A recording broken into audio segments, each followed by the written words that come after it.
perjalanan menuju ke Goa Lowo Temanggung bersama dengan Mas Agus dan juga ada Mas Toto di belakang. Kita mau mengambil pupuk untuk tanaman terong Belanda. Udah siap, Mas? Sudah. Oke, lanjut. Melalui medan pegunungan, kami memerlukan waktu sekitar 1,5 jam dari kota Temanggung. Karena Goa Lowo berada di perbatasan Temanggung dan Kendal. Berada di antara dua tebing yang menjulang tinggi, goa yang terbentuk secara alami ini juga harus dilalui dengan berjalan kaki. Saya sudah berada di Goa Lowo Temanggung, ditemani dengan Mas Toto dan juga Mas Agus di sini. Kita mau mencari pupuk untuk tanaman terong Belanda. Udah deket belum ini, Mas? Udah di situ ya? Oke, lanjut. Setelah persiapan dilakukan di bibir goa, perjalanan kembali kami lanjutkan. Gua Lowo ini adalah gua prasejarah yang panjangnya 94 meter. Walaupun pintu masuknya kecil, tapi ini semakin ke dalam itu akan semakin lebar. Udah, ayo kita masuk, Mas.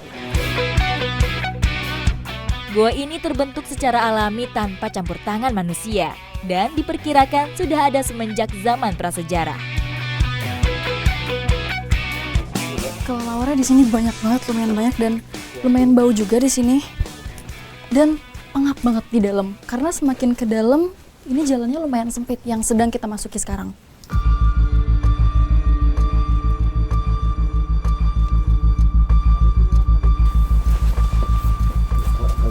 Ini, ular Pak, Pak. Ada ular, kita ketemu ular di sini, ada di sebelah sana. Jadi memang sebenarnya adalah hal yang biasa sih untuk ketemu predator di gua seperti ini, salah satunya ular. Untungnya kita nggak diserang karena kelihatannya dia lagi makan kelelawar. Di dalam goa, ular menjadi puncak predator alami dalam rantai makanan.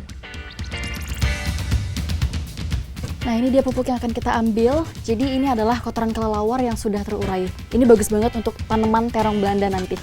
Ayo Pak, kita ambil. Pupuk terbaik untuk tanaman berupa kotoran kelelawar yang bercampur tanah halus yang sudah mengering. Ternyata semakin lama berada di dalam gua ini tuh baunya udah semakin hilang. Mungkin karena hidungnya udah terbiasa. Tapi panas banget di sini, saya keringetan banget. Pupuk ini nantinya akan digunakan untuk bibit tanaman karena mengandung unsur hara yang lengkap. Oke, pupuknya sudah cukup. Kita akan lanjut, kita bawa keluar dulu untuk dibawa ke kebun nanti. Ayo Mas. Dengan menggunakan gerobak kayu sederhana, membawa beberapa karung pupuk menjadi sedikit lebih ringan.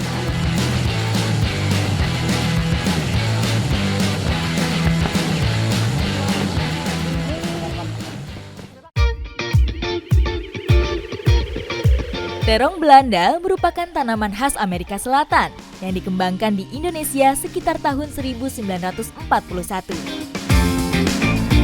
Jadi pemberian pupuk ini dilakukan pada saat tanaman terong Belandanya berumur 1 bulan. Sebenarnya juga bisa dilakukan pemupukan pada saat pertama kali ditanam dan sebulan kemudian dilakukan pemupukan lagi seperti sekarang. Tanaman ini tumbuh subur pada ketinggian sekitar 750 sampai 1.700 meter di atas permukaan laut dan memerlukan unsur hara yang tinggi, drainase, dan tanah yang dingin. Untuk pemberian pupuk ini, itu harus dikasih jarak sekitar 5 cm dari batangnya. Jadi cukup di sini, jangan terlalu dekat.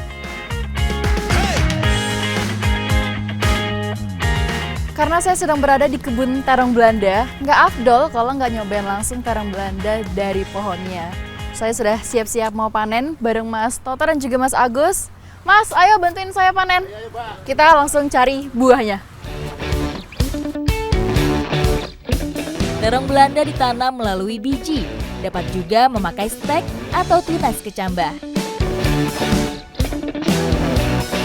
Nah, terong Belanda ini sudah mulai bisa dipanen di umur 7 bulan dan setelah itu bisa dipanen setiap 2 minggu.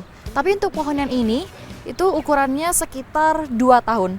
Dan yang boleh dipanen itu yang sudah berwarna agak keunguan atau yang berwarna merah.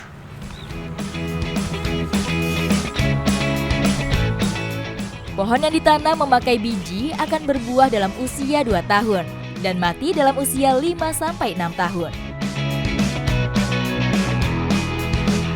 Nah, ini ada pohon yang umurnya kebetulan 2 tahun lebih, jadi dia lumayan tinggi dan banyak banget buahnya di atas. Jadi aku harus panjat pohon ini.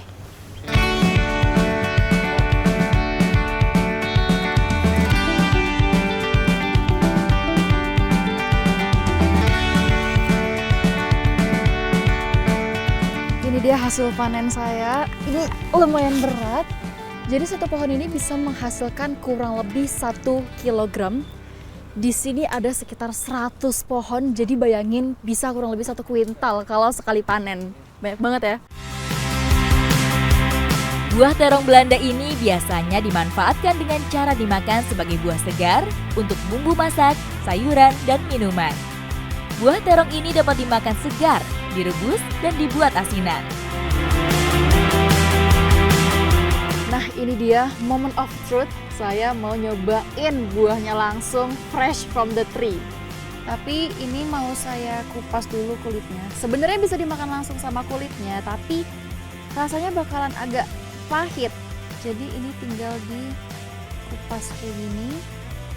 Kalau biasanya saya konsumsinya makannya itu di jus, tapi kali ini kita cobain langsung bareng sama buahnya.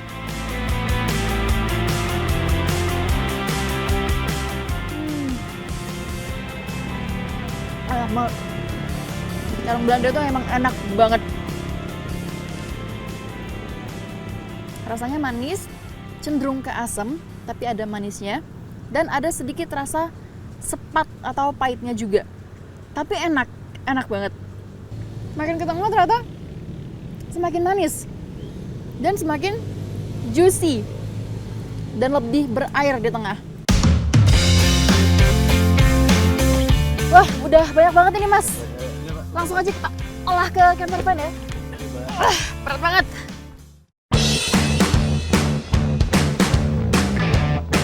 Setelah berkeliling, saya menemukan lokasi yang pas untuk memasak dan membuka tenda.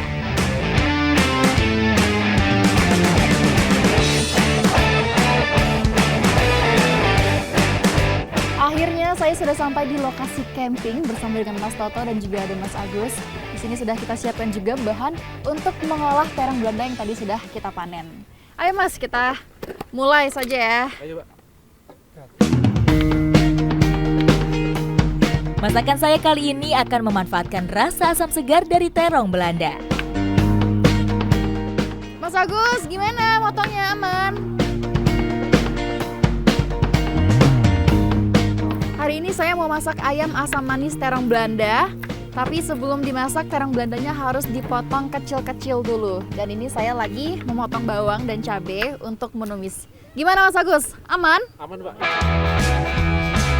Ayam dipilih sebagai salah satu sumber protein utama yang mudah didapat dan harganya terjangkau. Nah, untuk memasak ayam asam manisnya, dagingnya itu harus dipisahkan dari tulangnya. Mas Toto, gimana ayamnya?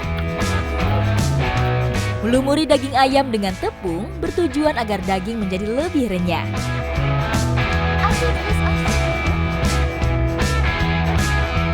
Kunci untuk membuat ayam lebih crispy itu minyaknya harus banyak, jadi ayamnya harus kerendam. Nah, sekarang kita mau goreng ayamnya dulu.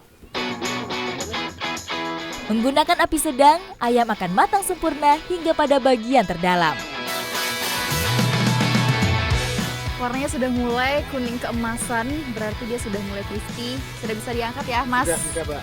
Oke, kita angkat dulu. Kunci utama dari masakan asam manis adalah pada saus masakan.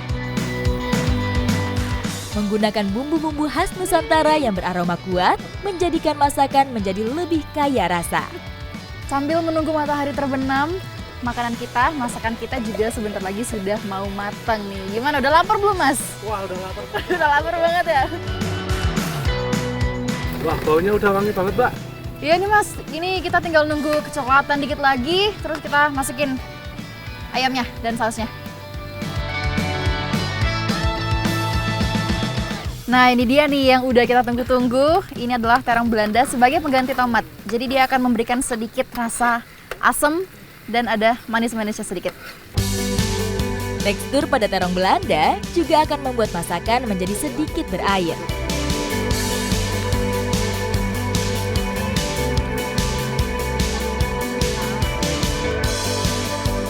Wow, ini sudah matang. Waktunya kita makan. Terong Belanda memiliki tingkat antioksidan yang cukup tinggi, sehingga sangat berguna dalam industri makanan dan farmasi.